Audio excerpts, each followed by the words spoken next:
it's Amanda with Eat, Pray, Crunch, and I just wanted to make a short little video here as like a tribute to the school shooting that just happened this last week in Marysville, Washington.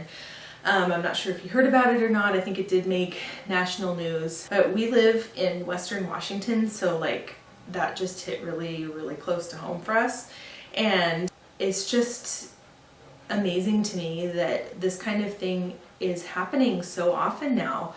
I feel like this made news, but then like the next day it was like off the radar, which is so sad because, you know, it's like 10 years ago when Columbine happened, like it was a huge media thing, huge, and it lasted for weeks and weeks and weeks. But since then it's like so many school shootings have happened that it's like barely even news anymore. And what is that saying about our culture? It is just so sad and so shocking to me. It's like, I know this stuff could happen anywhere, but it just really like hit home that like it happened in our state. A lot of these shootings, like they interview the family and the friends and everything, and they say, oh, I would never have suspected this kid to do that. Like, oh, he wasn't a loner, like he was popular, he was a nice kid, and everybody's always so surprised. And I mean, like the kid that did this shooting, he was like the homecoming prince for his class, but he was like really popular with his peers and everything.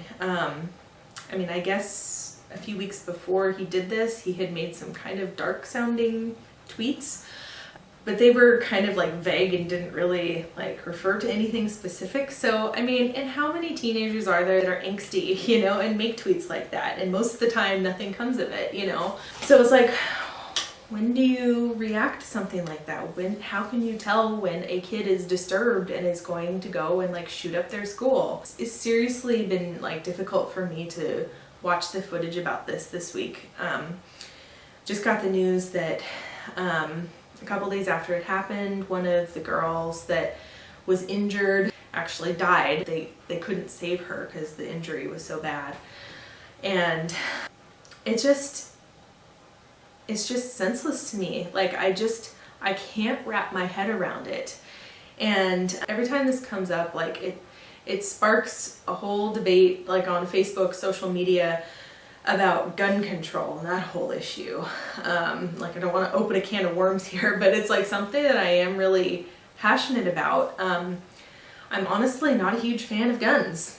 That said, like I do know a number of people who own guns, and they are all very responsible gun owners and keep them locked up, and they are, you know, if they have kids, they teach them gun safety, that kind of thing. And so I know that it can be done the right way. Like our American history is pretty gun rich, you know, like we've had guns, the right to bear arms since the beginning. And but it really seems like this whole like school shooting thing hasn't really happened much until just the last, you know, 10-20 years. Like what is going on? I mean, you look at Europe and they have ridiculously strict gun laws in most of the European countries, and some people here don't like that idea, but you know what, you look at the statistics in Europe and the rates of death from guns are a minuscule fraction of what they are here.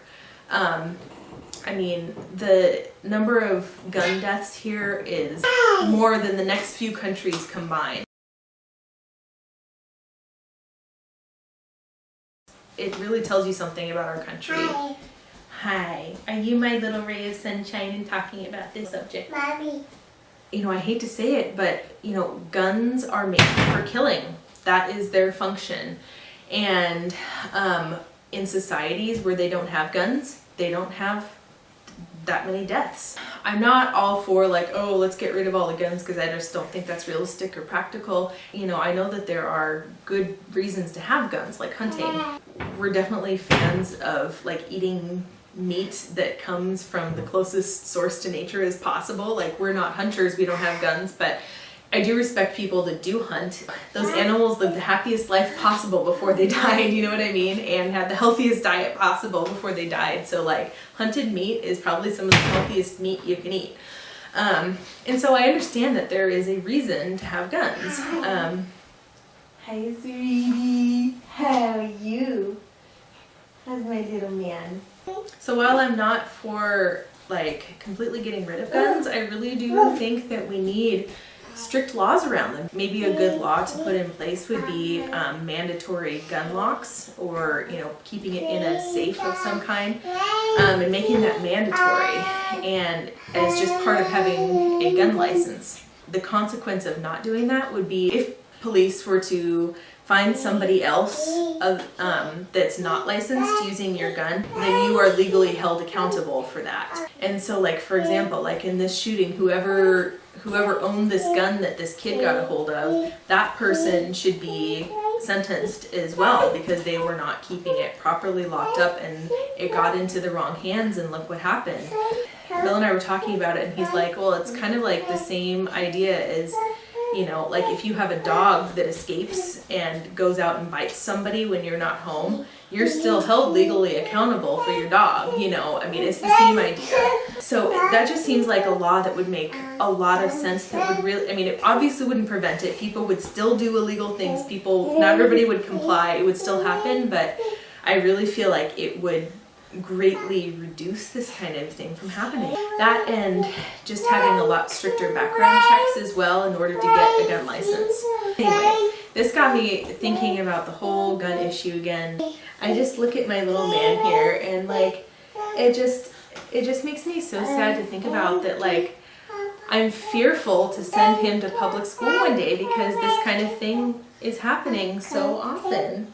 And you're just my pride and joy. And I don't want anything to happen to you, And everybody feels that way about their child, We shouldn't be fearful to send our kids to school, of all places, you know what I mean? Honestly, the thought of homeschooling has crossed my mind more than once when these things happen. There are many good reasons to do homeschooling, but I really don't want my motivation to do homeschooling to be fear. That really shouldn't be the leading motivation. But like, honestly, when this happens, like, I'm scared to send my kids to school. I would love for them to have a public school experience. I had a great public school experience, but I have that fear now, and it's so sad to me that I have that fear.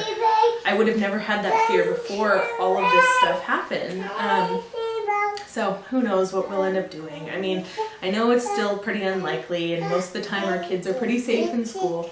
And I really would like my kids to have that public school experience, but anyway, the thought of homeschooling has crossed my mind when this kind of thing happens. So I just wanted to have a little discussion about that. Tell me, what do you think about this whole like school shooting issue, and what does that say about our society, and what do you guys think about what we should do about gun control? I'd really be interested in having that discussion with you guys, and I know this is like a hot button topic, so I ask that you please be respectful in leaving your comments below, but I think that we could have a really productive dialogue about this. Let's talk about it. So anyway, thank you guys so much for watching, and I'm looking forward to having this discussion with you guys in the comments below. So that's it, you guys. If you are interested in seeing, hi sweetheart. If you guys are interested in seeing more videos like this and following my pregnancy series and just talking about all things like moderately crunchy, make sure that you subscribe. If you like this video, click the thumbs up button, and we'll see you next time. Can you say bye-bye? Bye-bye. Goodbye. Bye-bye. We'll see you guys later. Bye.